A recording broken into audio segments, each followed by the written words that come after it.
சாதத்தில் போட்டு சாப்பிட்ற மாதிரி சிம்பிளாக கீரை கூட்டு எப்படி செய்யலான்னு பார்த்தலாம் வாங்க. ஒரு குக்கரில் 2 புடி துவரம்பருப்பு, 1 புடி பாசிப்பருப்பு சேர்த்துட்டு நல்லா கழுவி எடுத்துக்கலாம்.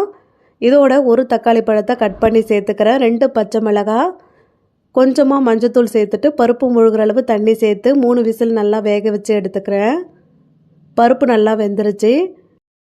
ஒரு வாணலில் 2 ஸ்பூன் எண்ணெய் சேர்த்துட்டு எண்ணெய் நல்லா காஞ்சதுக்கப்புறமா கடுகு உளுத்தம்பருப்பு தாளிச்சிட்டு சின்ன வெங்காயத்தை நீல வாக்கில் கட் பண்ணி எடுத்து வச்சுருக்கேன். இதோட சோம்பு பூண்டு நல்லா தட்டி எடுத்துருக்கேன்.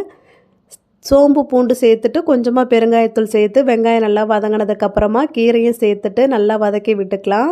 கீரை நல்லா வதங்கினதுக்கப்புறமா 1 ஸ்பூன் குழம்பு மிளகாய்த்தூள், தேவையான அளவு உப்பு, பருப்பு வேக வச்ச தண்ணி எல்லாம் சேர்த்துட்டு ஒரு 2 நிமிஷம் நல்லா வேகட்டும். 2 நிமிஷம் நல்லா வெந்ததுக்கப்புறமா கடைசியாக தேங்காய் துருவல் போட்டு இறக்குனிங்கன்னா சூப்பரான கீரை கூட்டு ரெடி. வீடியோ பிடிச்சிருந்தா மறக்காமல் அருணை கிச்சனுக்கு சப்ஸ்கிரைப் பண்ணுங்கள்.